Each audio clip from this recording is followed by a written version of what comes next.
Hi girlfriends, my name's Ella and welcome back to my channel.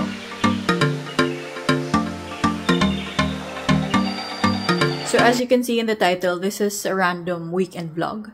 Hindi ko sure kung para sa akin talaga yung mga lifestyle vlog, mga daily vlogs, ganyan. So ito, pasulput-sulput lang. Let me know kung nagustuhan nyo or ano. Okay, so far, Saturday afternoon na.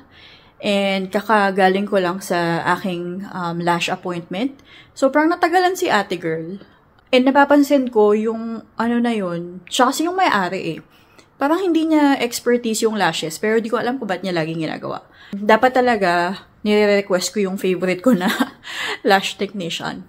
Okay naman siya, pero sobrang tagal. Inabot ako ng more than 1 hour. Pero yung isang staff nila, parang 20 minutes tapos na. Tapos mas maganda yung gawa. Tapos, ano lang to, natural na type ng lashes, tsaka 11 yung length niya. Kung napapansin nyo, napapadalas yung pagpapa-lashes ko and naging ano na siya, regular routine. Every 3 to 4 weeks ko siya pinapa-infill or pinapapalitan. Yeah, kasi wala lang. I feel better about myself. Yes. Wala si Andrew today. Umalis siya for cricket, for his Saturday cricket game. So, mamayang gabi pa yun dadating. Nagutom na ako dun sa lash appointment na yun. So, mag-early dinner na lang ako. Kahit mga ano pa lang, 5:30 pa lang. Tapos siguro, maghahanda na lang ako ng kung ano pwede niyang kainin kung gutuman siya pag-uwi niya. Isa na lang pala yung natira sa KFC Wicked Wings ko. Sad. Ang lakas ko kasi kumain kagabi. Anyway, nagsaing na ako. So, initin ko na lang yan. Parang merienda ko na lang yan. O, diba? Pinoy na Pinoy, kanin yung merienda. Kain. Kaka-opera ko lang sa gallstones. Tapos, medyo kumakain naman ako ng mga ganito, mga oily na pagkain. And naging okay naman. So, inuunti-unti ko siya. Pero hindi pa todo. Kasi medyo fresh pa.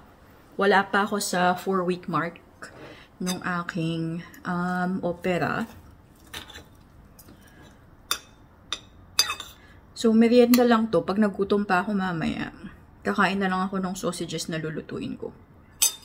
So, good luck sa akin mamaya sa pagluluto ng sausages na yun. Kasi, try ko mag-barbecue ulit. May outdoor barbecue kasi kami, diba? Usually, si Andrew yung nagba-barbecue dito. Na-try ko lang yan mag-isa, parang once lang. So, tignan natin kung masusurvive ko.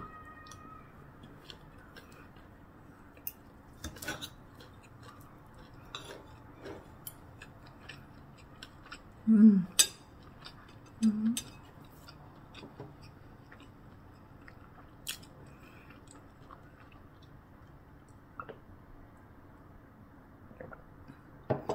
diba, lunok agad. Char. Nakakainis. Ang dami ko kasi kinain na chicken kagabi, kaya isa na lang natira. Dapat pala, pinortion-portion ko. May mga weeks na sobrang tamad ko mag-video. Tapos, may mga weeks naman na sobrang sipag ko. Ang dami ko naiipon na videos. Tapos, after that, mawawala yung motivation ko. Parang ilang buwan ako walang video. Ang ang weird. So, yun, iba-iba talaga. Nakaka-amaze yung mga sobrang consistent na every week talaga. Tapos, yung iba, daily pa. Grabe. Kasi mahirap din mag-edit. Tapos, pag-iisipan pa yung thumbnail mo, yung mga hashtag, mga keme-keme. So, yeah, hindi siya madali.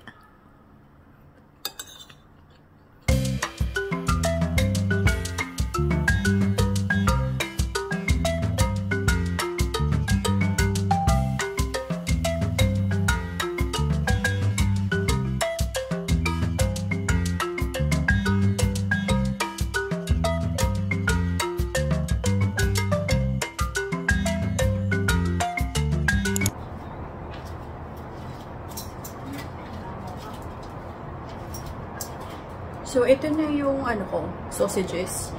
Try ko na buksan yung barbecue. So, wish me luck.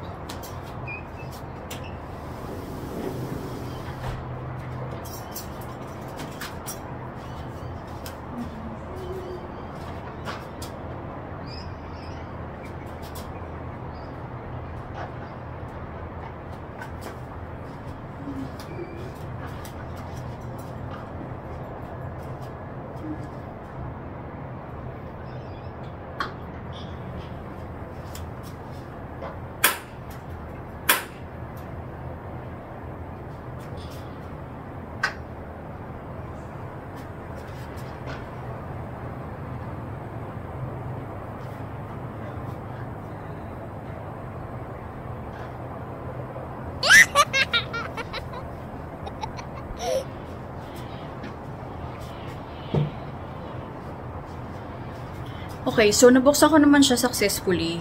Aantayin ko na lang siya uminit kasi pag nilagay mo yung sausages na hindi pa mainit, didikit siya dun sa grills.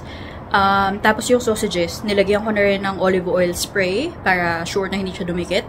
Tapos kailangan ata i-scrape ng onte yung grill para matanggal yung dumi-dumi from the previous barbecues of in the past few years. Ganun.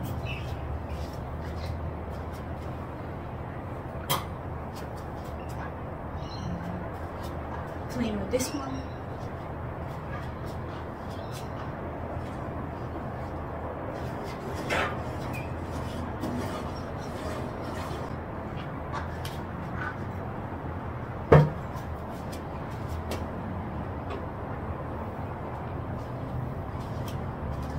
Bago ko rin bago ko rin inon yung barbecue, pinunas-punasan ko muna siya. Kasi si Andrew, gamit lang na gamit, hindi pinupunasan. So, yeah. Feeling ko okay na yung init niya, kaya tatry na natin ilagay yung mga sausage.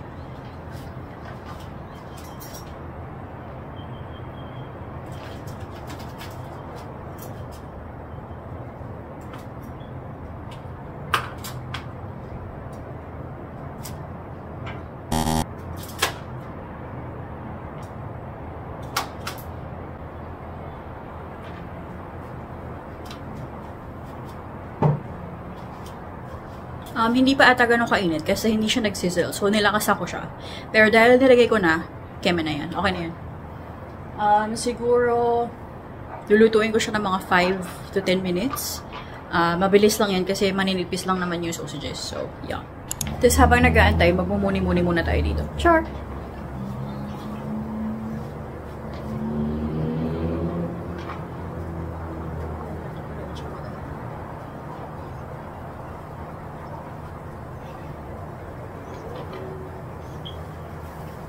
Char lang yung muni-muni. Pero ang ganda ng view, diba? So, yan yung view namin galing dito sa apartment. So, naririnig ko na siya na nagsisizzle. So, naluluto na siya. Yan po, maririnig nyo.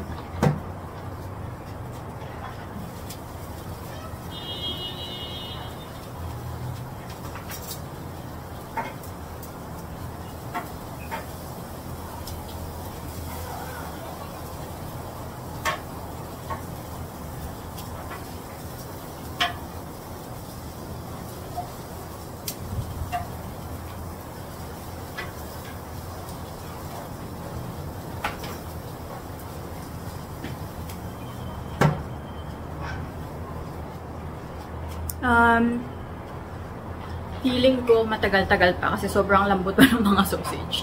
Kailangan kasi parang crispy na yung balat. So, here. Yung niluluto ko nga pala, pork sausages.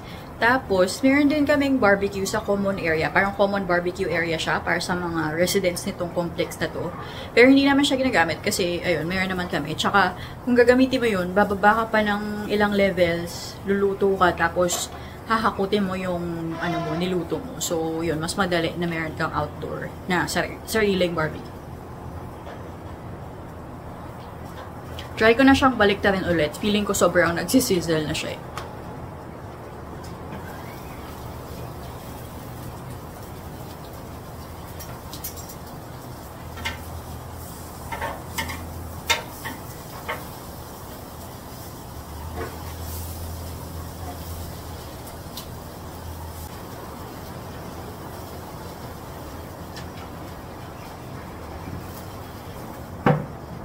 Malapit na siya matapos. Ayan, umuusok-usok na siya. Sobrang sizzle. Pero feeling ko onti pa. Siguro mga 5 minutes pa para sure na lutong-luto. Ayan. Sobrang dumi, no? Yeah, masaya na may sariling barbecue na malaki. So, ito na yung ating finished product. Char. O, diba? Parang ang sarap nung may mga, marks nung grill. So, yeah, barbecue. Char, barbecue. Oo, tama. Barbecue na sausages. Tapos, parang niluto lang siya sa sarili niyang mantika. Diba? So, siguro mag-grocery na lang ako for the whole week. Unti lang naman yung bibili namin ngayon. So, every week, nag-iipon ako or nag-manage. In-update ko yung shopping list namin every week. Para kapag may ma-identify ako na kailangan bilhin, yun, sinusulat ko doon. Tapos nandun na din yung mga lagi talagang nasa grocery list, katulad ng almond milk, full cream milk, mga snacks for work, yun. Tapos, tignan natin kung ano yung mga naka-special. Meron pa rin naman kami mga meat sa freezer, so hindi naman masyadong kailangan ng meat. Tapos magpapasta naman ako for this week na lunch. So, unti lang yung grocery for this week.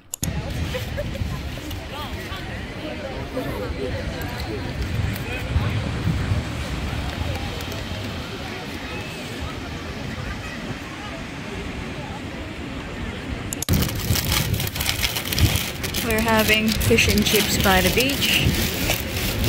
This is the fisherman's basket. Are there flies?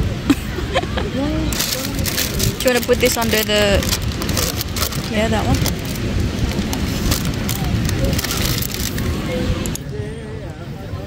No, there's only one cutlery. Oh, no, they should have been full. Yeah, then he looks nice. I didn't have nice. He said no to me.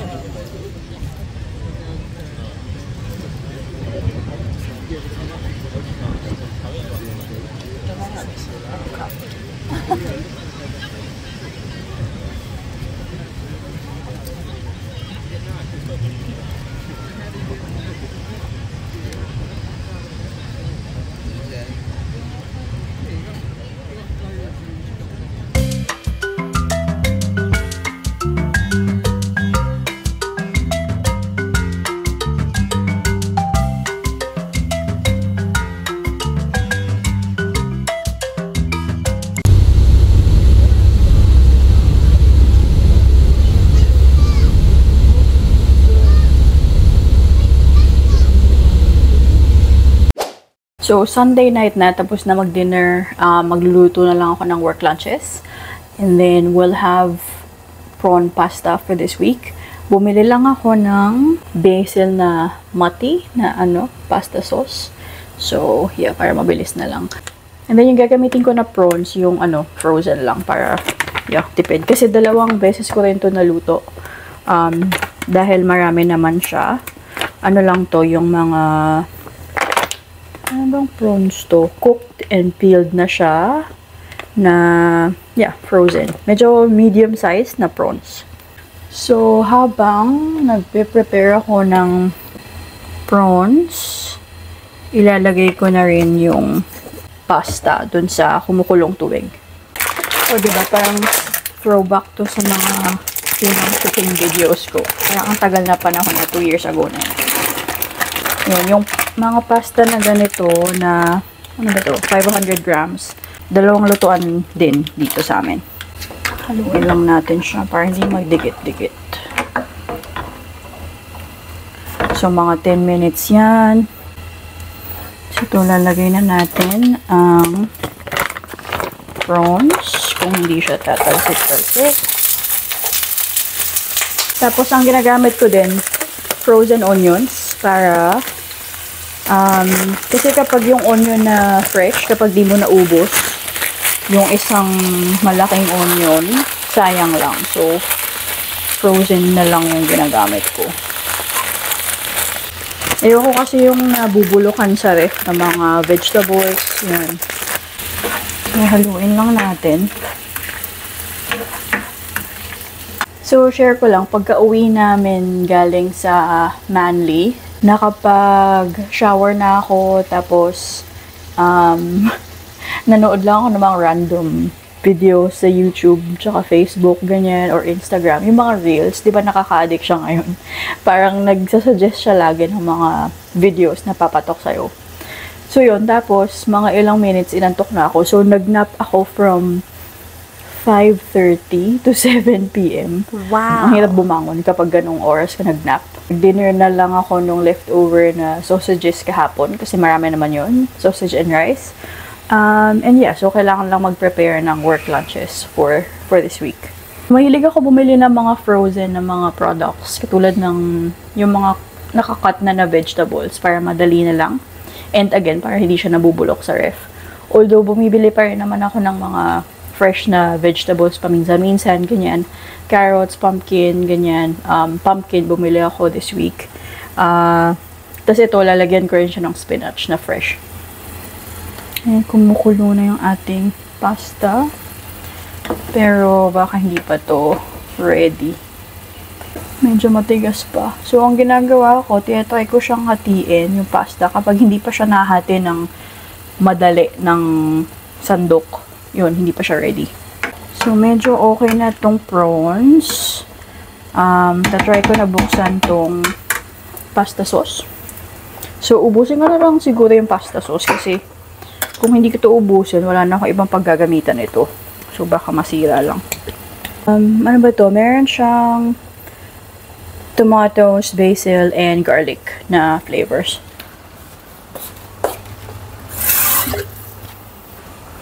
So, di ba, hindi ka Pinoy kung hindi ka maglalagay ng tubig sa natirang pasta sauce. Okay, yan. Tsaka para mag-ano na rin siya. Extra na water. Ilalagay ko na rin siguro yung spinach dito in a bit. Kasi ang hirap ihalo ng spinach kapag may pasta na. So, yan. Lutuin lang natin yung sauce ng unti. Tsaka para mahalo siya ng maayos. Kailangan mag-simmer lang siya ng ilang minutes. So, ang gagamitin ko ngayon, spiral na pasta. Ito yung usually kong binibili kasi madali siya maluto. Kapag shells binibili ko, ganyan, okay din yun. May ibang pasta na mahirap lutuin or tansyahin, parang may naiiwan na hilaw sa gitna. Yung bow tie ata yun eh. Basta something. Tapos after nito, manonood lang kami ng TV. Patayin ko na yung pasta. Manonood lang kami ng TV habang inaantay lumamig itong lulutuin ko. Tapos, kapag lumamig na, i-distribute ko na siya sa mga baonan. Tapos, lahat ng baonan, nire-ready na namin every night, every Sunday night. Para kapag papasok sa work, pagka bihis mo, dadamputin mo na lang yung baonan mo. What? You jealous? I'm just in your pajamas, just doing the YouTube video. Yeah, it's a realistic home vlog. So, yan. Hinalo ko na yung pasta. Tapos, halu-haluin ko na lang siya hanggang sa mawala yung mga watery na sauce. Hanggang sa ma-absorb ng pasta. So, usually, yung mga sauce na yan, okay na siya sa yung 250 grams na pasta na pack. So, yun. Dalawang lutuan yung 500 grams na pack dito sa aming dalawa. Kasi nag-ano naman siya eh. Ina-absorb naman ng pasta yung sauce. Tsaka, kung gusto nyo na ma-sauce yung pasta nyo, edi okay. Ako kasi, ginagawa ko na saktuhan lang yung sauce para hindi siya watery. Parang kadiri kasi minsan kapag yung nakababad lang siya sa baonan mo tapos magtutubig. Ganun. Every week, isa lang yung baon namin na lunch, araw-araw. Hindi naman kami maarte sa lunch. Kasi mabilisan lang naman na lunch kailangan mo kasi 30 minutes ka lang kakain sa work. Parang yung lunch time, 30 minutes lang. So, kaysa bumili ka pa, mas madali na may baon ka na. So, this is the finished product. Ayan, umuusok-usok pa siya. So, ayan, that's it for my weekend vlog. If you like this video, let me know in the comments below. Please subscribe if you haven't yet. Like and share this video. And I'll see you on the next one. Bye!